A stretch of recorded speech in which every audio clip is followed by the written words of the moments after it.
Hello everyone. हमारा आज का मौजू बहुत ही अहम, इंफॉर्मेटिव और दिलचस्पी है। जैसा कि मुसलमानों में इमाम मेहदी होने का पहला दावेदार कौन था, और आपको ये भी बताएंगे कि इमाम मेहदी जैसा कॉन्सेप्ट सिर्फ इस्लाम में ही नहीं बल्कि मसीही मज़हब, यहूदियत, हिंदू मत, बुद्ध मत, सबाऊन और ज़रतुश्ती मज़हब समेत कई दूसरे मज़ाहब में मौजूद है। और इन सब में ममासलत कितनी है। यही नहीं बल्कि मुसलमानों की तरह दीगर मज़हब के मानने वालों का ये अकीदा है कि उनका मसीहा क़यामत के करीब एक दिन ज़मीन पर उतरेगा और उन्हें और उनके मज़हब को दुनिया में फ़तह दिलाएगा। आज आपको ये भी बताएंगे कि इस्लाम के अलावा दूसरे मज़ाहब में मेहदी या मसीहा को किस नाम से पुकारा जाता है। आए रोज़ दुनिया के किसी भी कोने में कोई भी शख्स ये ऐलान कर देता है कि वो अपने मज़हब के मानने वालों का मसीहा है, जो उनके मज़हब को और उनके पैरोकारों को दुनिया में बाइज़्ज़त बनाने और उनकी हाकमियत कायम करने आया है। मुसलमानों में बहुत से लोग अब तक इमाम मेहदी होने का दावेदार बनकर सामने आए हैं, जिन्हें अवाम में कबूलियत नहीं मिली। यही हाल दूसरे मज़ाहब में भी है, जहाँ मुख्तलिफ औकात में मसीहा होने का दावेदार सामने आया लेकिन कबूलियत किसी को भी नहीं मिली। अब आते हैं मुस्लिम तारीख की जानिब।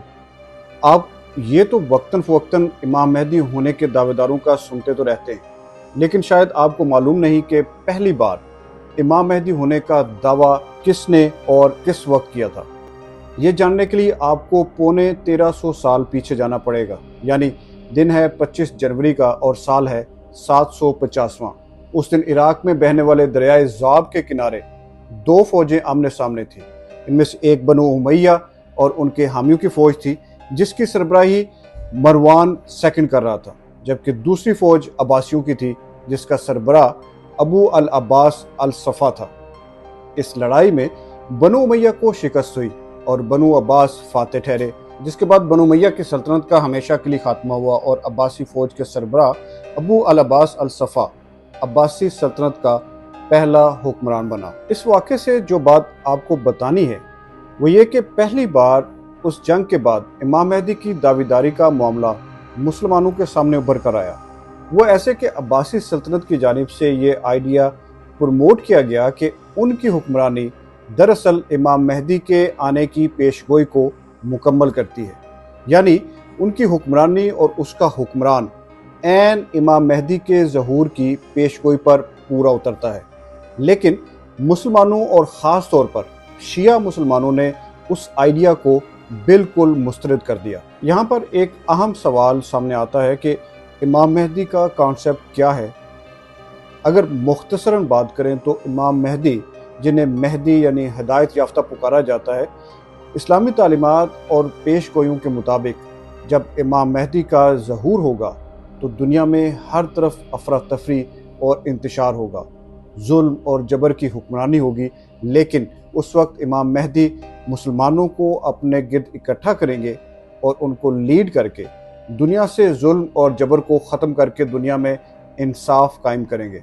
वो दुनिया में मौजूद अफरा तफरी और इंतशार का ख़ात्मा करके अमन और हम आहंगी कायम करेंगे। अब दिलचस्प बात यह है कि इब्राहिमिक मज़हब के अलावा कई दूसरे मज़हब के मुताबिक क़यामत के नज़दीक जब दुनिया में जुल्म और जबर की हुक्मरानी होगी, मज़लूम पिसरा होगा, हर तरफ इंतशार और अफरा तफरी का आलम होगा और उन मज़हब के मानने वालों पर जुल्म हो रहा होगा, तो उस वक्त उनका मसीहा दुनिया में ज़ाहिर होगा, जो उनको लीड करेगा और फिर उसकी रहनुमाई में दुनिया से जुल्म और जबर का ख़ात्मा करके एक पुरअमन मुआशरा बनाया जाएगा और उसके मानने वालों का गलबा हो जाएगा।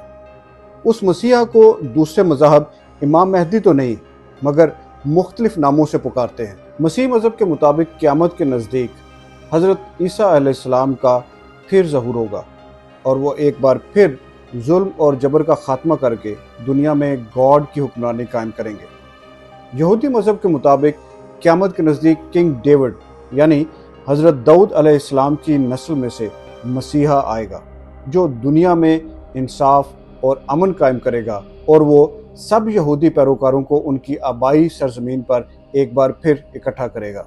ज़रतुश्ती मज़हब के मुताबिक क़यामत के नज़दीक एक मसीहा आएगा जिसे वो सौशियांत या सौशियान कहते हैं। ان کے مطابق وہ مسیحا قیامت کے نزدیک دنیا کو اس کے حقیقی مقام پر واپس لا کر کھڑا کرے گا۔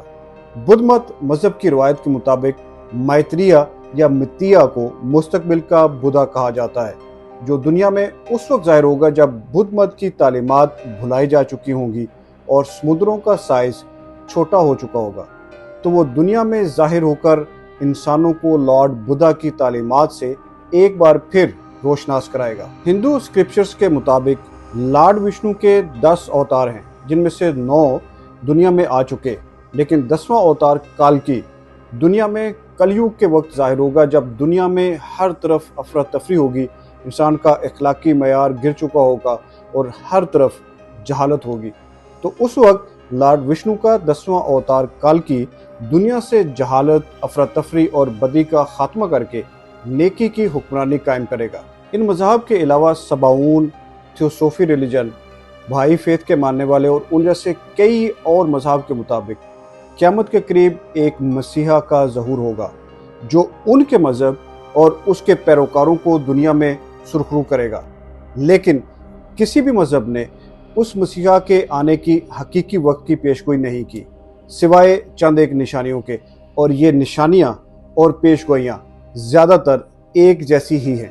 اور ویسے بھی سوچنے کی بات ہے کہ اگر ایک ہی وقت میں ایک سے زیادہ مذاہب کے مسیحا ظاہر ہوتے ہیں تو کون سا مذہب اور اس کے پیروکار فتح یاب ہوں گے؟ اور جو ہار جائے گا، کیا وہ مسیحا اور اس کا مذہب بھی فتح حاصل کرنے والے کو سچا اور خود کو غلط قبول کر لے گا؟